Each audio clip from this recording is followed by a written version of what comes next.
এখন আবার চলতেছে শিক্ষা সফর। আমাদের কিছু কথা বলি, কিছু কিছু মাদ্রাসাতে এখন শিক্ষা সফর হচ্ছে। শিক্ষা সফরের আমি বিরোধিতা করি না। প্রিয় ভাইরা, শিক্ষা সফর আপনি ছাত্রদেরকে নিয়ে করেন। কোথায় আপনি যাচ্ছেন? পার্কে। পার্কে কি শিখবে? পার্কে কি শিক্ষা আছে বলেন? একটা মাদ্রাসার ছাত্রকে নিয়ে যখন ওই শিশু পার্কে, বিভিন্ন পার্কে যখন আপনি যাচ্ছেন, ওই ছাত্র আপনার সামনে কোনো খারাপ কোনো কাজ ভয়ে করতে পারতেছে না, কিন্তু মনে মনে চিন্তা করতেছে এইবার হুজুরের সামনে এসে যা হলো হলো, এরপরে এবার হুজুরের সাথে আর আসবো না, আমি একাই আসা যা করার আমি করে থিয়া চলে যাবো। শিক্ষা সফর তো সেখানেই হবে যেখানে গেলে একটা ছাত্রর এলেমের জজবা বাড়বে, যেখানে গেলে বড় বড় আল্লাহওয়ালাকে দেখে ওর জজবা বাড়বে, এর নাম হলো শিক্ষা সফর।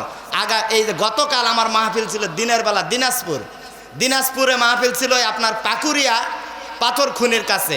ওখান থেকে আমি আসলাম, ওই ফুলবাড়িতে আপনার গেটটা নামলো, ট্রেন লাইনের গেটটা নামলো, ওখানে দাঁড়ায় আছি, দেখতেছি বাসের মধ্যে ভাইরা যুবক যুবক ছেলে, গায়ের মধ্যে কোনো জামা কাপড় নাই, যুবক ছেলে বাসের মধ্যে শিক্ষা সফরে গেছে। এমন কিছু গান, এমন কিছু ড্যানি সরা দিচ্ছে, মনে হয় যে বাসের ছাদ উড়ে যায় কিনা আল্লাহ জানে। এর নাম হলো শিক্ষা সফর। কি শিখলো ও? এ পার্কে যা স্বপ্নপুরীতে কি শিখে? ওখানে কি আছে? বুখারী শরীফ আছে, তিরমিজি শরীফ আছে, না কোনো বড় আল্লাহর কুতুব ওখানে বসে আছে? কিচ্ছু নাই, এখানে নোংরামি ছাড়া আর কিচ্ছু না। এই শিক্ষা সফর বন্ধ করতে হবে। মাদ্রাসার যারা ওস্তাদ আলেমরা, প্রিয় ভাইদেরকে আমি বলবো, আপনারা শিক্ষা সফর সেখানেই যাবেন যেখানে গেলে আপনার ছাত্রর এলেম পিপাসু, এলেমের জজবা বাড়বে। আল্লাহওয়ালা বুজুর্গ বড় বড় মাদ্রাসা দেখে তার ভিতরে অনেক বড় হবে, শিক্ষার দীক্ষার দিকে তার মনোবেশন হবে। কিন্তু এমন জায়গাতে নিয়ে গেলে বাবা, ছাত্র তো ওখানেই শেষ।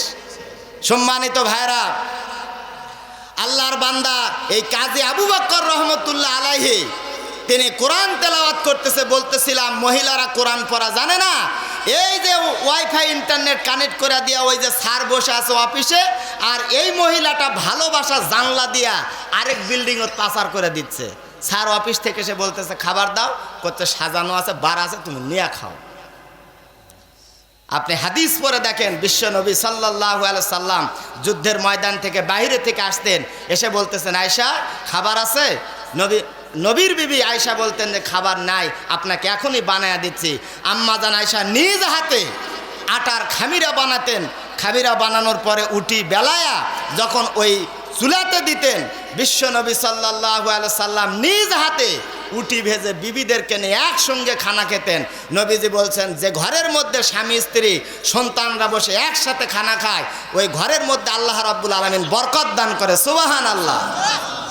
আর এখনকার যুবকেরা কোরআন পড়া জানে না, খালি ফ্রি ফায়ার। মাহফিলে যাচ্ছি, দেখি 5-6 জন মিলা জামাতের সাথে ফ্রি ফায়ার খেলতেছে। তো ঘাড়ে হাত দিয়ে করলাম, ও দেখলই না যে আজরাইল না হুজুর, এটা কোষা টিপা চলে যাচ্ছে ফেসবুক শরীফ, ফ্রি ফায়ার খেলতেছে, কোরআন পড়া জানে না। প্রিয় ভাইরা আমার, এখনকার মহিলারা কোরআন পড়া জানে না, মহিলারা সিরিয়াল দেখে, মহিলারা বিভিন্ন নায়ক নায়িকা গায়ক গায়িকার নাম জানে, টিকেটারের নাম জানে, খেলোয়াড়ের নাম জানে, কিন্তু কোরআন পড়া জানে না। আগেকার একটা জামানা ছিল, ওই জামানাতে আপনি দেখছেন মুরব্বী মানুষেরা জানেন ফজরের নামাজ পড়ার পর মসজিদ থেকে যখন আপনার বাড়ির দিকে আপনি রওনা দিছেন বাবা, ঘরের মধ্যে থেকে সূরা ইয়াসিন তেলাওয়াতের আওয়াজ ভেসে আসতো। কথা বলেন ঠিক কিনা? মহিলারা, আগেকার মহিলারা ঘুমটাটা বড় করে দিয়া রাস্তা ঝাড় দিত, আর এখনকার মহিলারা সকাল 10টা না বাজলে ঘুম ভাঙ্গে না। সাহেব গেছে বাবা চাকরি করে অফিসের মধ্যে, বিবি ডাক দিয়া বলে একা থাকা ভালো লাগে না, বড় একটা মোবাইল কিনা দিছে, মোবাইলের মধ্যে ওয়াইফাই ইন্টারনেট কানেক্ট করে দিছে। সাহেব ওইদিকে বাবা, ওইদিকে অফিসের মধ্যে কলিগ নিয়ে ব্যস্ত, এই কলিগ নিয়ে আবার বনভোজনের মধ্যে চলে যায়। অফিসের মধ্যে বাড়ির মধ্যে খাওয়ার জায়গা নাই, বনুর জায়গা খায়।